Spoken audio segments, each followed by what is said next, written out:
আসসালামু আলাইকুম এভরিওয়ান, কি অবস্থা সবার? আই হোপ সবাই ভালো আছেন। আলহামদুলিল্লাহ আমিও অনেক বেশি ভালো আছি। সেদিন সন্ধ্যাবেলা আমার অনেক বেশি খিদে পেয়েছিল, কিন্তু আমার বাসার কিছু খেতে ইচ্ছে করতেছিল না। আমার ইচ্ছে করতেছিল সুরমা মাছের কাবাব খেতে। আজহারুলও বাড়িতে ছিল, তো ওকে বলার পর ও রাজি হয়ে যায়। তারপর এই তো আমরা দুজন মিলে চলে গিয়েছি ডুলি বাড়িতে। এটা আমাদের বাড়ির কাছেই, তো আমরা হেঁটে চলে গিয়েছি। এখানে আসার পর তো আমি সুরমা মাছের কাবাব অর্ডার করে দিয়েছি। এরপর আমি বেশ কিছুক্ষণ দোলনায় বসেছিলাম, অনেকক্ষণ ঘুরলাম ফিরলাম। অনেকক্ষণ ওয়েট করার পর আমি ওদেরকে জিজ্ঞাসা করি যে আমাদের মাছ আসতে আর কতক্ষণ লাগবে। এরপর ওনারা আমাকে বলে এখনো 20 মিনিট লাগবে।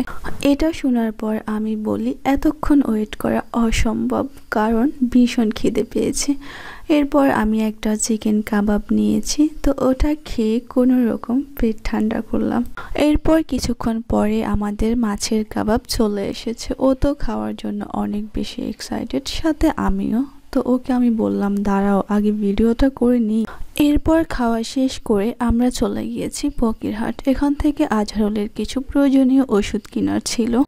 দোকানে আসার পর দেখি দোকানে কেউই নেই। আমরা তো ভেবেছিলাম এই ওষুধটা পাবো না এই বাজারে। তারপর অনেক খোঁজাখুঁজির পর পেয়েছি। তারপর আবার কি বাড়িতে চলে গিয়েছি। তো আজকের ভিডিও এই পর্যন্তই। সবাই ভালো থাকবেন, নিজের খেয়াল রাখবেন, আমার পেজটি অবশ্যই ফলো করবেন। আল্লাহ হাফিজ।